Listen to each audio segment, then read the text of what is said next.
Welcome back guys. ਅਸੀਂ ਚਰਚਾ ਕਰ ਰਹੇ ਹਾਂ 8ਵੀਂ ਜਮਾਤ ਦੇ ਸਮਾਜਿਕ ਸਿੱਖਿਆ ਵਿਸ਼ੇ ਦੇ ਇਤਿਹਾਸ ਭਾਗ ਦੇ ਪਾਠ ਨੰਬਰ 12 ਪੇਂਡੂ ਜੀਵਨ ਅਤੇ ਸਮਾਜ ਬਾਰੇ, ਜਿਸ ਦੇ ਵਿੱਚ ਅਸੀਂ ਪਿਛਲੀ ਕਲਾਸ ਸੀ ਉਸ ਦੇ ਵਿੱਚ ਅਸੀਂ ਖੇਤੀਬਾੜੀ ਦੇ ਸੰਬੰਧ 'ਚ ਕੁਛ ਨੀਤੀਆਂ ਦੇ ਬਾਰੇ ਚਰਚਾ ਕੀਤੀ ਸੀ। ਅੱਜ ਅਸੀਂ ਇੱਥੇ ਚਰਚਾ ਕਰਾਂਗੇ ਕਮਰਸ਼ਲਾਈਜੇਸ਼ਨ ਆਫ ਐਗਰੀਕਲਚਰ, ਯਾਨੀ ਕਿ ਖੇਤੀਬਾੜੀ ਹੈ ਜੋ ਕ੍ਰਿਸ਼ੀ ਹੈ ਉਸ ਦਾ ਵਣਜੀਕਰਨ। ਇਸ ਦੇ ਬਾਰੇ 'ਚ ਅਸੀਂ ਇੱਥੇ ਚਰਚਾ ਕਰਨ ਜਾ ਰਹੇ ਹਾਂ। ਉਮੀਦ ਹੈ ਤੁਸੀਂ ਸਾਰੇ ਬੱਚੇ ਲਾਸਟ ਤੱਕ ਮੇਰੇ ਨਾਲ ਜੁੜੇ ਰਹੋਗੇ। ਆਓ ਸ਼ੁਰੂ ਕਰਦੇ ਹਾਂ ਅੱਜ ਦਾ ਆਪਾਂ ਪਾਠ। ਕ੍ਰਿਸ਼ੀ ਭਾਰਤ ਵਿੱਚ ਅੰਗਰੇਜ਼ੀ ਸ਼ਾਸਨ ਦੀ ਸਥਾਪਨਾ ਤੋਂ ਪਹਿਲਾਂ ਲੋਕਾਂ ਦਾ ਮੁੱਖ ਕਿੱਤਾ ਭਾਰਤ ਦੇ ਵਿੱਚ ਖੇਤੀਬਾੜੀ ਕਰਨਾ ਹੀ ਸੀ। ਖੇਤੀਬਾੜੀ ਪਿੰਡਾਂ ਦੇ ਲੋਕਾਂ ਦੀਆਂ ਲੋੜਾਂ ਨੂੰ ਪੂਰਾ ਕਰਨ ਲਈ ਕੀਤੀ ਜਾਂਦੀ ਸੀ। ਕਿਸਾਨ ਤੋਂ ਇਲਾਵਾ ਹਰੇਕ ਪਿੰਡ ਵਿੱਚ ਘੁਮਿਆਰ, ਜੁਲਾਹੇ, ਮੋਚੀ, ਤਰਖਾਣ, ਲੁਹਾਰ, ਭੰਗੀ, ਨਾਈ, ਧੋਬੀ ਆਦਿ ਹੁੰਦੇ ਸਨ। ਇਹ ਸਾਰੇ ਲੋਕ ਮਿਲ ਕੇ ਪਿੰਡ ਦੀਆਂ ਜ਼ਰੂਰਤਾਂ ਨੂੰ ਪੂਰਾ ਕਰਦੇ ਸਨ। ਇਸ ਦੇ ਲਈ ਇਤਿਹਾਸ ਦੇ ਵਿੱਚ ਸਾਨੂੰ ਇੱਕ ਜ਼ਿਕਰ ਮਿਲਦਾ ਹੈ ਜਜਮਾਨੀ ਪ੍ਰਥਾ ਦਾ। ਜਜਮਾਨੀ ਪ੍ਰਥਾ ਦੇ ਕੀ ਸੀ ਇਸ ਦੇ ਬਾਰੇ 'ਚ ਸਮਝੋ। ਜਜਮਾਨੀ ਪ੍ਰਥਾ ਇੱਕ ਅਜਿਹੀ ਪ੍ਰਥਾ ਸੀ ਜਿਸ ਦੇ ਵਿੱਚ ਜੋ ਪਿੰਡ ਦੇ ਵਿੱਚ ਬਾਕੀ ਸਾਰੇ ਧੰਦਿਆਂ ਵਾਲੇ ਲੋਕ ਹਨ ਉਹ ਆਪਣੇ ਜਜਮਾਨ ਯਾਨੀ ਕਿ ਜੋ ਉਹਨਾਂ ਤੋਂ ਸੇਵਾ ਲੈਣਾ ਚਾਹੁੰਦਾ ਸੀ ਉਸ ਦੇ ਲਈ ਪੈਦਾਵਾਰ ਕਰਦੇ ਸੀ। ਫੋਰ ਐਗਜ਼ਾਮਪਲ ਜਿਵੇਂ ਨਾਈ ਸੀ ਉਹ ਕਿਸਾਨ ਦੇ ਵਾਲ ਕੱਟਦਾ ਸੀ, ਜੋ ਧੋਬੀ ਸੀ ਉਹ ਕਿਸਾਨ ਦੇ ਲਈ ਕੱਪੜੇ ਧੋਂਦਾ ਸੀ, ਜੋ ਜੁਲਾਹਾ ਸੀ ਉਹ ਕਿਸਾਨ ਦੇ ਲਈ ਕੱਪੜੇ ਬੁਣਦਾ ਸੀ। ਇਸੇ ਤਰ੍ਹਾਂ ਜੋ ਚਮੜੇ ਦੇ ਜੁੱਤੇ ਬਣਾਉਣ ਵਾਲਾ ਸੀ ਉਹ ਕਿਸਾਨ ਦੇ ਲਈ ਜੁੱਤੇ ਵੀ ਬਣਾਉਂਦਾ ਸੀ। ਬਦਲੇ ਦੇ ਵਿੱਚ ਕਿਸਾਨ ਇਹਨਾਂ ਨੂੰ ਕੀ ਦਿੰਦਾ ਸੀ? ਇਹ ਸਾਰੇ ਹੀ ਜੋ ਆਪਣੀਆਂ ਸੇਵਾਵਾਂ ਸਨ ਉਹ ਕਿਸਾਨ ਨੂੰ ਦਿੰਦੇ ਸਨ। ਕਿਸਾਨ ਇਹਨਾਂ ਸੇਵਾਵਾਂ ਦੇ ਬਦਲੇ ਇਹਨਾਂ ਸਾਰੇ ਹੀ ਧੰਦੇ ਕਰਨ ਵਾਲੇ ਲੋਕਾਂ ਨੂੰ ਅਨਾਜ ਮੁਹੱਈਆ ਕਰਵਾਉਂਦਾ ਸੀ। ਅਨਾਜ ਜਾਂ ਖੇਤੀਬਾੜੀ ਦਾ ਜੋ ਵੀ ਪੈਦਾਵਾਰ ਹੁੰਦੀ ਸੀ ਉਹ ਇਹਨਾਂ ਸਾਰੇ ਹੀ ਧੰਦਾ ਕਰਨ ਵਾਲਿਆਂ ਨੂੰ, ਜਿਨ੍ਹਾਂ ਦੀਆਂ ਉਹ ਸੇਵਾਵਾਂ ਲੈਂਦਾ ਸੀ, ਉਹਨਾਂ ਨੂੰ ਉਹ ਦੇ ਦਿੰਦਾ ਸੀ। ਇਹ ਸੀ ਜਜਮਾਨੀ ਪ੍ਰਥਾ। ਮੇਰਾ ਖਿਆਲ ਹੈ ਵੀ ਸਾਰੇ ਬੱਚਿਆਂ ਨੂੰ ਇਹ ਪ੍ਰਥਾ ਸਮਝ ਆ ਗਈ ਹੋਵੇਗੀ। ਇਸ ਤੋਂ ਬਾਅਦ ਅਗਲੀ ਗੱਲ ਚੱਲਦੇ ਹਾਂ ਕਿ ਕਿਸਾਨ ਜੋ ਸਾਰਾ ਪੈਦਾਵਾਰ ਸੀ ਉਹ ਆਪਣੇ ਪਿੰਡ ਦੇ ਲਈ ਕਰਦਾ ਸੀ, ਯਾਨੀ ਕਿ ਉਸ ਦਾ ਵੇਚਣ ਦਾ ਕੋਈ ਪਰਪਸ ਨਹੀਂ ਸੀ।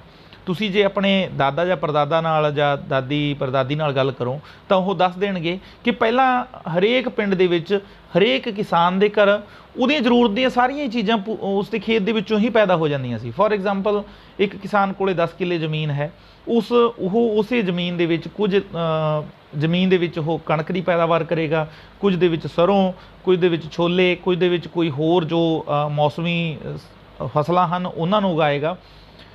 ਇਸੇ ਤਰ੍ਹਾਂ ਉਹਦੇ ਸਾਰੇ ਆਪਣੇ ਖੇਤ ਦੇ ਵਿੱਚੋਂ ਹੀ ਉਸ ਦੀ ਜ਼ਰੂਰਤ ਦੇ ਮੁਤਾਬਕ ਦਾਲਾਂ, ਸਬਜ਼ੀਆਂ, ਗੰਨੇ ਤੋਂ ਜਿਵੇਂ ਕਿ ਗੁੜ ਜਾਂ ਸ਼ੱਕਰ ਬਣਾਈ ਜਾ ਸਕਦੀ ਸੀ।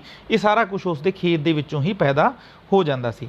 ਇਹ ਸਾਰਾ ਕੁਝ ਖਰੀਦਣ ਦੇ ਲਈ ਉਸ ਨੂੰ ਕਿਤੇ ਬਾਹਰ ਨਹੀਂ ਜਾਣਾ ਪੈਂਦਾ ਸੀ, ਨਾ ਹੀ ਉਹ ਆਪਣੀ ਜੋ ਪੈਦਾਵਾਰ ਹੈ ਉਸ ਨੂੰ ਵੇਚਣ ਦੇ ਲਈ ਬਾਹਰ ਜਾਂਦਾ ਸੀ। ਕਿਉਂਕਿ ਜੋ ਜਜਮਾਨੀ ਪ੍ਰਥਾ ਹੈ ਉਸ ਦੇ ਨਾਲ ਇਸ ਨੂੰ ਜੋੜ ਕੇ ਦੇਖੋ, ਤੁਸੀਂ ਸਮਝ ਸਕਦੇ ਹੋ ਕਿ ਇੱਕ ਪਿੰਡ ਦੇ ਵਿੱਚ ਹੀ ਜੋ ਵੱਖ-ਵੱਖ ਸੇਵਾਵਾਂ ਕਰਨ ਵਾਲੇ ਲੋਕ ਸਨ ਉਹ ਆਪਣੀਆਂ ਸੇਵਾਵਾਂ ਜਾਂ ਆਪਣੀ ਪ੍ਰੋਡਕਸ਼ਨ ਪੈਦਾਵਾਰ ਕੀਤੀ ਹੋਈ ਚੀਜ਼ ਕਿਸਾਨ ਨੂੰ ਦਿੰਦੇ ਸਨ।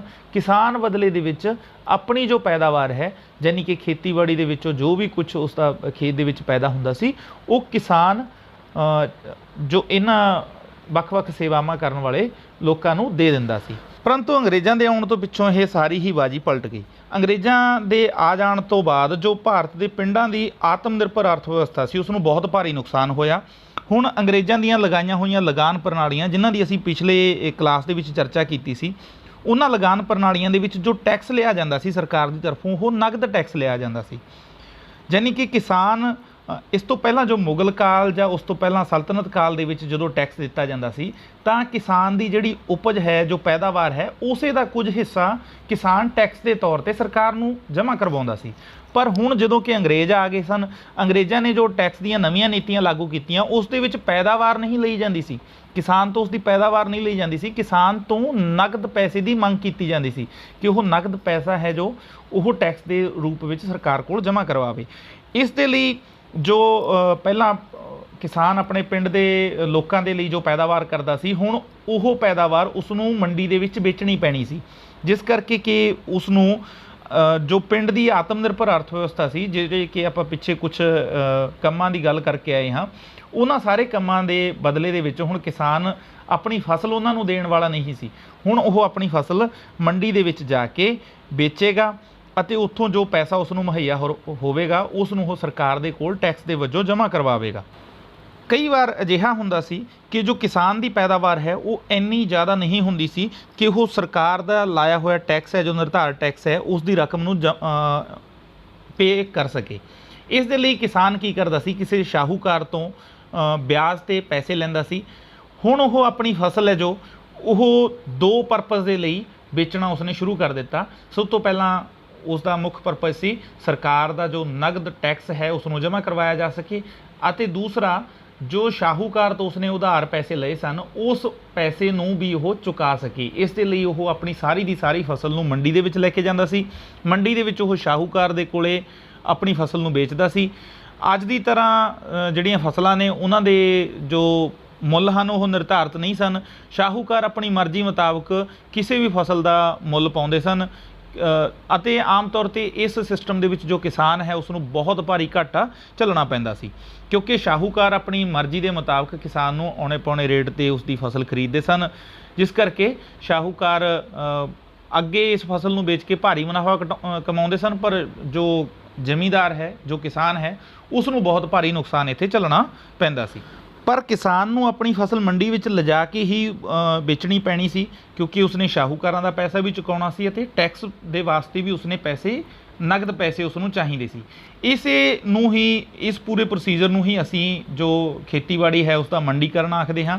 ਮੈਨੂੰ ਉਮੀਦ ਹੈ ਕਿ ਤੁਸੀਂ ਇੱਥੇ ਕੀਤੀ ਹੋਈ ਐਕਸਪਲੇਨੇਸ਼ਨ ਦੇ ਜ਼ਰੀਏ ਜੋ ਖੇਤੀਬਾੜੀ ਹੈ ਉਸ ਦਾ ਵਣਜੀਕਰਨ ਦੇ ਬਾਰੇ 'ਚ ਸਮਝ ਚੁੱਕੇ ਹੋਵੋਗੇ।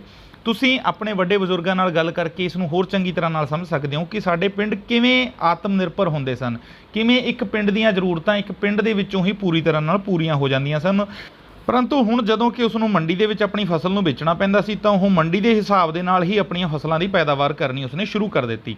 ਹੁਣ ਉਹ ਆਪਣੇ ਖੇਤ ਦੇ ਵਿੱਚ ਉਹਨਾਂ ਫਸਲਾਂ ਦੀ ਪੈਦਾਵਾਰ ਹੀ ਜ਼ਿਆਦਾ ਕਰਦਾ ਸੀ ਜਿਨ੍ਹਾਂ ਨੂੰ ਵੇਚ ਕੇ ਉਸ ਨੂੰ ਭਾਰੀ ਮੁਨਾਫਾ ਹੋ ਸਕਦਾ ਸੀ। ਉਹ ਆਪਣੀਆਂ ਜੋ ਘਰੇਲੂ ਲੋੜਾਂ ਸਨ ਉਹਨਾਂ ਦੇ ਹਿਸਾਬ ਦੇ ਨਾਲ ਆਪਣੇ ਖੇਤ ਦੇ ਵਿੱਚ ਫਸਲਾਂ ਦੀ ਪੈਦਾਵਾਰ ਉਸਨੇ ਕਰਨੀ ਬੰਦ ਕਰ ਦਿੱਤੀ ਸੀਗੀ। ਖੇਤਾਂ ਦੇ ਵਿੱਚ ਕਣਕ, ਕਪਾਹ, ਤੇਲ ਦੇ ਬੀਜ, ਗੰਨਾ, ਪਟਸਨ ਆਦਿ ਫਸਲਾਂ ਦੀ ਜ਼ਿਆਦਾ ਪੈਦਾਵਾਰ ਹੋਣ ਲੱਗ ਪਈ, ਕਿਉਂਕਿ ਇਹਨਾਂ ਨੂੰ ਮੰਡੀਆਂ ਦੇ ਵਿੱਚ ਵੇਚ ਕੇ ਕਿਸਾਨ ਨੂੰ ਭਾਰੀ ਮੁਨਾਫੇ ਦੀ ਆਸ ਹੁੰਦੀ ਸੀ। ਇਸੇ ਤਰ੍ਹਾਂ ਇੰਗਲੈਂਡ ਦੇ ਵਿੱਚ ਹੋਣ ਵਾਲੀ ਉਦਯੋਗਿਕ ਕ੍ਰਾਂਤੀ ਜੋ ਕਿ 18ਵੀਂ ਸਦੀ ਦੇ ਸ਼ੁਰੂਆਤ ਦੇ ਵਿੱਚ ਇੰਗਲੈਂਡ ਦੇ ਵਿੱਚ ਆਈ, ਉਸ ਦੀ ਜੋ ਲੋੜਾਂ ਸਨ ਉਹ ਲੋੜਾਂ ਸਨ ਕੱਚੇ ਮਾਲ ਦੀਆਂ। ਉਸ ਕੱਚੇ ਮਾਲ ਦੀ ਪੈਦਾਵਾਰ ਦੇ ਲਈ ਇੰਗਲੈਂਡ ਦੇ ਕੋਲ ਇੰਨੀ ਜ਼ਿਆਦਾ ਸਪੇਸ ਨਹੀਂ ਸੀ, ਉੱਥੇ ਇੰਨੇ ਜ਼ਿਆਦਾ ਖੇਤੀਬਾੜੀ ਦੇ ਜੋ ਧੰਦੇ ਸਨ ਉਹ ਇੰਨੇ ਪ੍ਰਫੁੱਲਤ ਨਹੀਂ ਸਨ, ਅਤੇ ਉੱਥੇ ਹੋਣ ਵਾਲੀਆਂ ਫਸਲਾਂ ਇਸ ਉਦਯੋਗਿਕ ਕ੍ਰਾਂਤੀ ਦੇ ਉਦਯੋਗਾਂ ਦੇ ਲਈ ਪੂਰੀਆਂ ਨਹੀਂ ਪੈਂਦੀਆਂ ਸਨ। ਇਸ ਲਈ ਭਾਰਤ ਦੇ ਜੋ ਕਿਸਾਨ ਸਨ ਉਹਨਾਂ ਨੂੰ ਮਜਬੂਰ ਵੀ ਕੀਤਾ ਗਿਆ ਕਿ ਉਹ ਉਦਯੋਗਿਕ ਕ੍ਰਾਂਤੀ ਦੇ ਵਿੱਚ ਸਥਾਪਿਤ ਹੋਏ ਉਦਯੋਗ, ਜਿਵੇਂ ਕਿ ਜਿਨ੍ਹਾਂ ਦੇ ਵਿੱਚ ਜ਼ਿਆਦਾਤਰ ਕੱਪੜਾ ਬਣਾਉਣ ਦੇ ਉਦਯੋਗ ਸਨ। ਕੱਪੜਾ ਬਣਾਉਣ ਦੇ ਲਈ ਕੀ ਚਾਹੀਦਾ ਹੈ? ਕਪਾਹ। ਤਾਂ ਕਪਾਹ ਦੀ ਪੈਦਾਵਾਰ ਭਾਰਤੀ ਲੋਕਾਂ ਨੂੰ ਜ਼ਿਆਦਾਤਰ ਕਰਨ ਦੇ ਲਈ ਮਜਬੂਰ ਵੀ ਕੀਤਾ ਗਿਆ ਕਿ ਉਹ ਜ਼ਿਆਦਾ ਆਪਣੇ ਖੇਤਾਂ ਦੇ ਵਿੱਚ ਕਪਾਹ ਦੀ ਪੈਦਾਵਾਰ ਕਰਨ। ਆਪਣੇ ਪਿਤਰੀ ਦੇਸ਼ ਇੰਗਲੈਂਡ ਦੀਆਂ ਲੋੜਾਂ ਨੂੰ ਪੂਰਾ ਕਰਨ ਦੇ ਲਈ ਕੰਪਨੀ ਸਰਕਾਰ ਨੇ ਸਾਡੇ ਦੇਸ਼ ਦੇ ਪੰਜਾਬ, ਬੰਗਾਲ, ਗੁਜਰਾਤ, ਖਾਨਦੇਸ਼ ਅਤੇ ਬਰਾਰ ਆਦਿ ਖੇਤਰਾਂ ਦੇ ਵਿੱਚ ਜੋ ਖੇਤੀਬਾੜੀ ਹੈ ਉਸ ਦਾ ਕਮਰਸ਼ਲਾਈਜੇਸ਼ਨ ਸ਼ੁਰੂ ਕਰ ਦਿੱਤਾ, ਅਤੇ ਕਿਸਾਨਾਂ ਨੂੰ ਜ਼ਿਆਦਾ ਤੋਂ ਜ਼ਿਆਦਾ ਫੋਰਸ ਕੀਤਾ ਗਿਆ ਕਿ ਉਹ ਇੰਗਲੈਂਡ ਦੇ ਉਦਯੋਗ ਧੰਦਿਆਂ ਦੇ ਲਈ ਕਪਾਹ ਵਰਗੀਆਂ ਫਸਲਾਂ ਦੀ ਪੈਦਾਵਾਰ ਜ਼ਿਆਦਾ ਕਰਨ। ਹੁਣ ਜੋ ਕ੍ਰਿਸ਼ੀ ਵਣਜੀਕਰਨ ਹੈ ਇਸ ਦੇ ਪ੍ਰਭਾਵ ਕਾਫੀ ਜ਼ਿਆਦਾ ਪ੍ਰਭਾਵ ਸਾਡੇ ਸਾਹਮਣੇ ਆਏ। ਕੁਝ ਪ੍ਰਭਾਵ ਲਾਭ ਦੇ ਵਜੋਂ ਸਾਡੇ ਸਾਹਮਣੇ ਆਏ ਅਤੇ ਕੁਝ ਨੁਕਸਾਨ ਵੀ ਹੋਇਆ। ਲਾਭ ਦੀ ਪਹਿਲਾਂ ਇੱਥੇ ਗੱਲ ਕਰ ਲੈਂਦੇ ਹਾਂ। ਸਭ ਤੋਂ ਪਹਿਲਾ ਲਾਭ ਤਾਂ ਇਹੀ ਹੋਇਆ ਕਿ ਕਿਸਾਨਾਂ ਨੂੰ ਨਵੇਂ ਤਰੀਕੇ ਨਾਲ ਖੇਤੀ ਕਰਨ ਦੇ ਲਈ ਜੋ ਨਵੇਂ ਖੇਤੀਬਾੜੀ ਦੇ ਔਜ਼ਾਰ ਸਨ ਉਹਨਾਂ ਦੀ ਜਾਣਕਾਰੀ ਹੋਈ, ਅਤੇ ਆਮ ਹੀ ਕਿਸਾਨ ਇਹਨਾਂ ਨੂੰ ਵਰਤੋਂ ਦੇ ਵਿੱਚ ਲਿਆਉਣ ਲੱਗੇ। ਜਿਸ ਤਰ੍ਹਾਂ ਇਸ ਪਿਕਚਰ ਦੇ ਜ਼ਰੀਏ ਤੁਸੀਂ ਦੇਖ ਸਕਦੇ ਹੋ ਕਿ ਡਰਿਲ ਦੇ ਜ਼ਰੀਏ ਜੋ ਬੀਜ ਬੀਜਣੇ ਸ਼ੁਰੂ ਹੋਏ ਸਨ।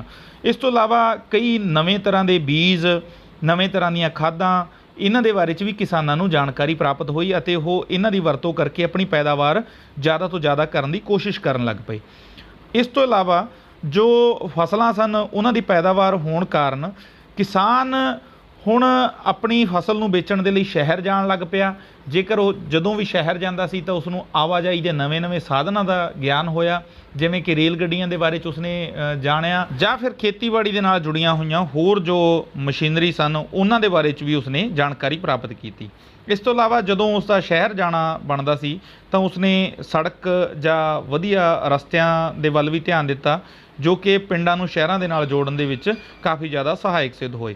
ਇਸ ਤੋਂ ਇਲਾਵਾ ਸ਼ਹਿਰ ਦੇ ਵਿੱਚ ਵਿਕਣ ਵਾਲਾ ਸਮਾਨ ਜਿਵੇਂ ਕਿ ਕੱਪੜਾ ਜਾਂ ਹੋਰ ਲੋੜੀਂਦੇ ਜੋ ਚੀਜ਼ਾਂ ਸਨ, ਕਿਸਾਨ ਨੂੰ ਸ਼ਹਿਰ ਦੇ ਵਿੱਚੋਂ ਕਾਫੀ ਜ਼ਿਆਦਾ ਸਸਤੇ ਭਾਅ ਦੇ ਉੱਪਰ ਮਿਲਣੀਆਂ ਸ਼ੁਰੂ ਹੋ ਗਈਆਂ, ਕਿਉਂਕਿ ਇੰਗਲੈਂਡ ਦੇ ਵਿੱਚ ਬਣੇ ਉਦਯੋਗ ਧੰਦਿਆਂ ਦੇ ਵਿੱਚੋਂ ਕਾਫੀ ਜ਼ਿਆਦਾ ਵੱਡੀ ਮਾਤਰਾ ਦੇ ਵਿੱਚ ਇਹਨਾਂ ਵਸਤੂਆਂ ਦੀ ਪੈਦਾਵਾਰ ਹੋਣ ਕਾਰਨ ਪੰਜਾਬ ਦੇ ਵਿੱਚ ਜਾਂ ਪੂਰੇ ਦੇਸ਼ ਭਰ ਦੇ ਭਾਰਤ ਦੇਸ਼ ਦੇ ਪੂਰੇ ਹੀ ਵਾਸੀਆਂ ਨੂੰ ਇਹਨਾਂ ਚੀਜ਼ਾਂ ਦੀ ਜੋ ਮੁਹੱਈਆ ਹੋਣਾ ਆਮ ਹੀ ਹੋ ਗਿਆ ਸੀ।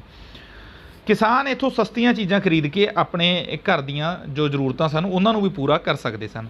ਇਸ ਤੋਂ ਅਗਲਾ ਫੈਕਟਰ ਹੈ ਕਿਸਾਨ ਦਾ ਸ਼ਹਿਰਾਂ ਨਾਲ ਸੰਪਰਕ ਹੋ ਜਾਣ ਕਾਰਨ ਉਸ ਦਾ ਦ੍ਰਿਸ਼ਟੀਕੋਣ ਵਿਸ਼ਾਲ ਹੋ ਗਿਆ। ਜਦੋਂ ਕਿਸਾਨ ਸ਼ਹਿਰ ਆਪਣੀ ਫਸਲ ਲੈ ਕੇ ਜਾਂਦਾ ਸੀ ਕਿਸੇ ਵੀ ਮੰਡੀ ਦੇ ਵਿੱਚ, ਤਾਂ ਦੂਸਰੇ ਇਲਾਕੇ ਤੋਂ ਆਉਣ ਵਾਲੇ ਕਿਸਾਨਾਂ ਦੇ ਨਾਲ ਉਸ ਦਾ ਮੇਲ ਹੁੰਦਾ ਸੀ ਅਤੇ ਕਿਸਾਨ ਇੱਥੇ ਬੈਠ ਕੇ ਆਪਣੇ ਜੋ ਕਾਮਨ ਮੁੱਦੇ ਸਨ, ਜਿਹੜੀਆਂ ਕਾਮਨ ਸਮੱਸਿਆਵਾਂ ਸਨ ਉਹਨਾਂ ਦੇ ਬਾਰੇ 'ਚ ਚਰਚਾ ਕਰਦੇ ਸਨ ਅਤੇ ਜਾਣਦੇ ਸਨ ਕਿ ਇਹ ਜੋ ਸਮੱਸਿਆ ਹੈ ਇਹ ਸਿਰਫ ਸਾਡੇ ਪਿੰਡ ਦੀ ਨਹੀਂ ਹੈ, ਇਹ ਆਪਣੇ ਪੂਰੇ ਦੇਸ਼ ਦੀ ਹੈ ਜਾਂ ਆਪਣੇ ਪੂਰੇ ਰਾਜ ਦੀ ਹੈ।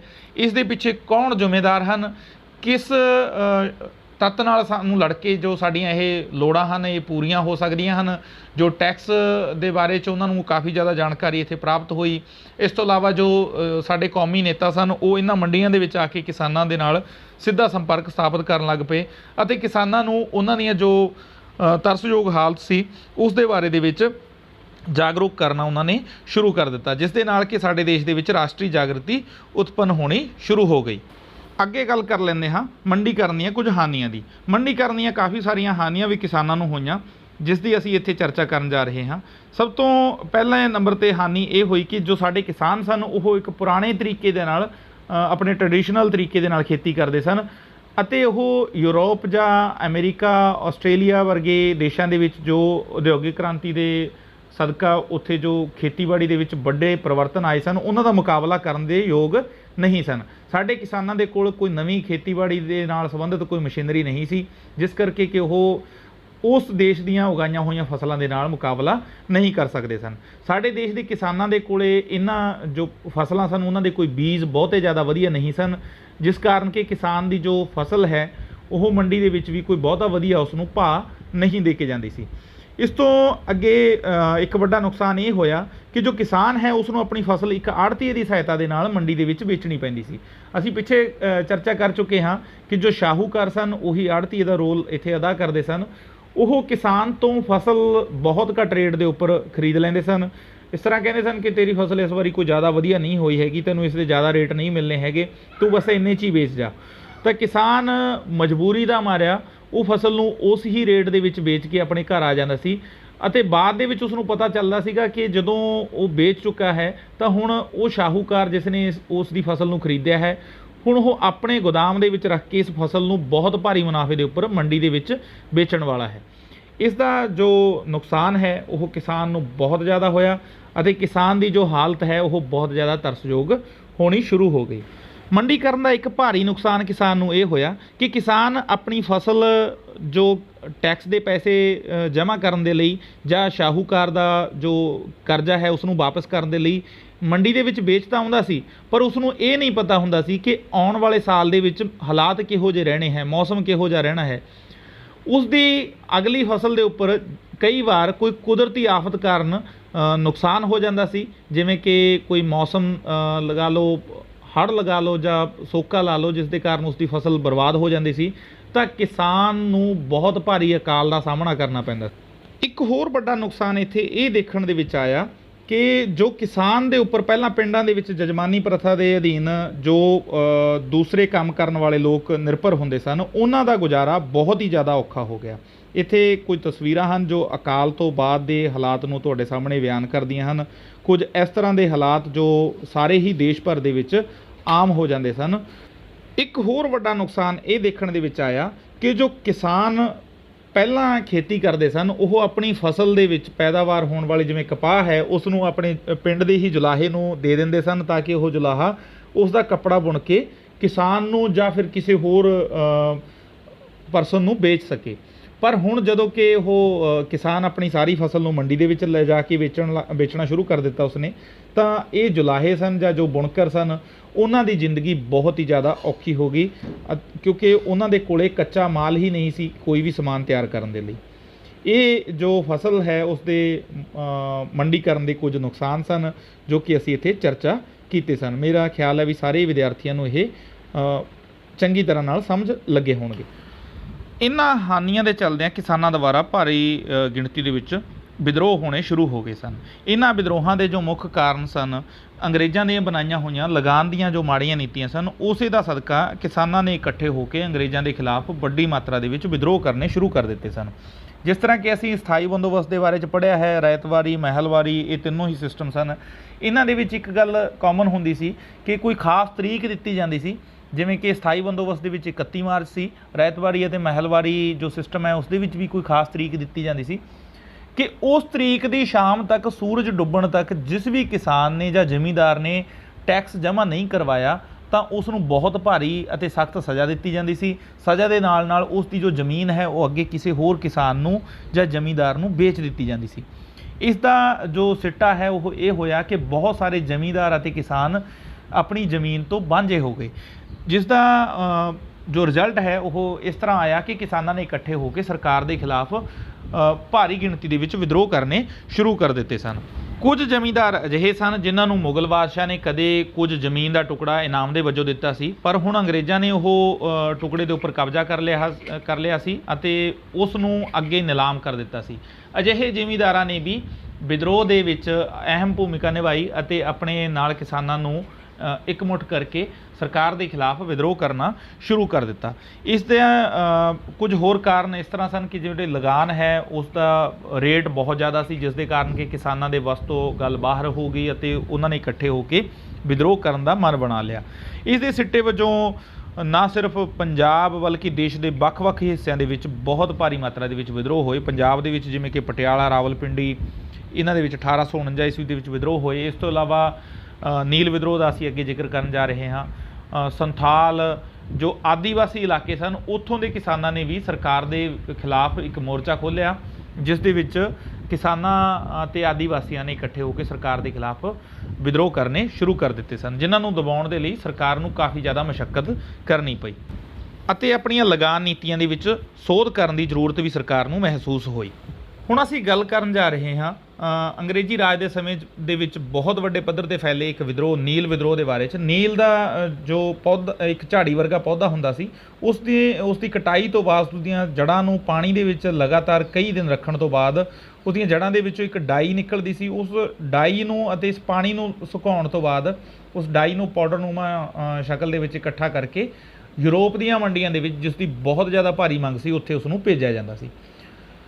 ਹੋਇਆ ਕੁਝ ਇਸ ਤਰ੍ਹਾਂ ਕਿ ਜੋ ਬੰਗਾਲ ਅਤੇ ਬਿਹਾਰ ਦੇ ਬਹੁਤ ਸਾਰੇ ਇਲਾਕਿਆਂ ਦੇ ਵਿੱਚ ਜੋ ਨੀਲ ਪੌਦੇ ਦੀ ਪੈਦਾਵਾਰ ਦੇ ਲਈ ਇੱਥੋਂ ਦੀਆਂ ਹਾਲਾਤ ਕੁਝ ਢੁਕਵੇਂ ਸਨ, ਤਾਂ ਅੰਗਰੇਜ਼ ਜੋ ਵਪਾਰੀ ਸਨ ਉਹ ਇੱਥੇ ਜ਼ਬਰਦਸਤੀ ਕਿਸਾਨਾਂ ਤੋਂ ਇਹ ਪੌਦੇ ਦੀ ਕਾਸ਼ਤ ਕਰਵਾਉਂਦੇ ਸਨ।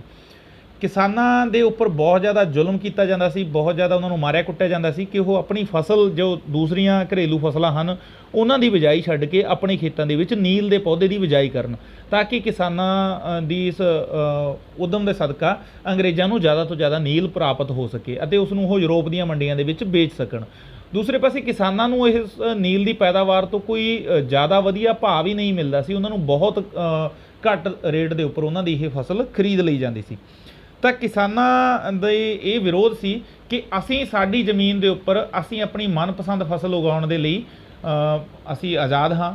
ਅਸੀਂ ਸਾਡੇ ਖੇਤ ਦੇ ਵਿੱਚ ਅਸੀਂ ਖੁਦ ਡਿਸਾਈਡ ਕਰਾਂਗੇ ਕਿ ਅਸੀਂ ਸਾਡੇ ਖੇਤ ਦੇ ਵਿੱਚ ਕਿਹੜੀ ਫਸਲ ਪੈਦਾ ਕਰਨੀ ਹੈ, ਨਾ ਕਿ ਅੰਗਰੇਜ਼ ਸਰਕਾਰ ਜਾਂ ਅੰਗਰੇਜ਼ਾਂ ਦੇ ਜੋ ਅਫਸਰ ਸਨ ਉਹ ਸਾਨੂੰ ਇਹ ਦੱਸਣਗੇ ਕਿ ਅਸੀਂ ਆਪਣੇ ਖੇਤ ਦੇ ਵਿੱਚ ਕੀ ਫਸਲ ਦੀ ਪੈਦਾਵਾਰ ਕਰਨੀ ਹੈ। ਇਸ ਦੇ ਵਿਰੋਧ ਦੇ ਵਜੋਂ ਗੱਲ ਵੱਧਦੀ ਗਈ ਅਤੇ 1858 ਤੋਂ 60 ਈਸਵੀ ਤੱਕ ਬੰਗਾਲ ਅਤੇ ਬਿਹਾਰ ਦੇ ਇਲਾਕੇ ਦੇ ਵਿੱਚ ਵੱਡੇ ਪੱਧਰ 'ਤੇ ਇਹ ਵਿਦਰੋਹ ਫੈਲ ਗਿਆ।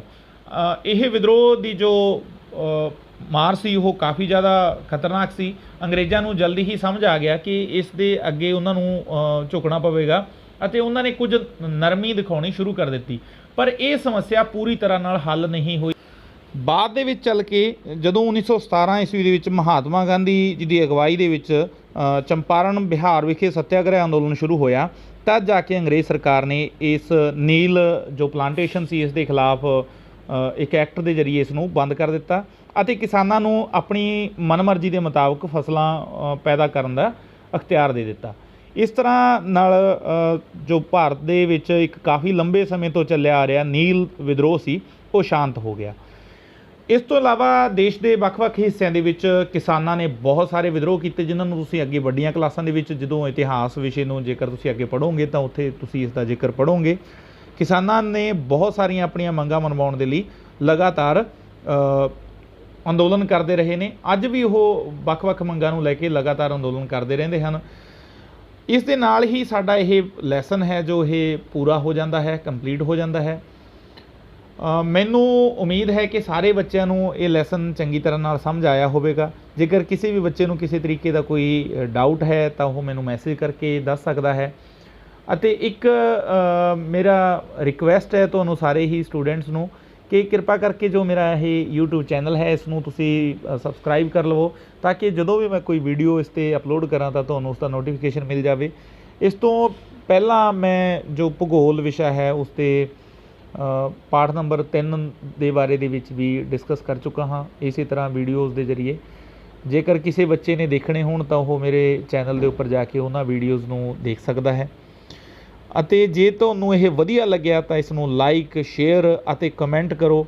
ਕਿਰਪਾ ਕਰਕੇ ਇੱਕ ਕਮੈਂਟ ਕਰਕੇ ਇਹ ਵੀ ਜ਼ਰੂਰ ਦੱਸ ਦਿਆ ਕਰੋ ਕਿ ਤੁਸੀਂ ਕਿਸ ਸਕੂਲ ਦੇ ਬੱਚੇ ਇਸ ਵੀਡੀਓ ਨੂੰ ਦੇਖ ਰਹੇ ਹੋ, ਤਾਂ ਕਿ ਮੈਨੂੰ ਪਤਾ ਲੱਗੇ ਕਿ ਤੁਸੀਂ ਕਿੱਥੋਂ ਜੋ ਜਾ ਕੇ ਮੈਨੂੰ ਸੁਣ ਰਹੇ ਹੋ।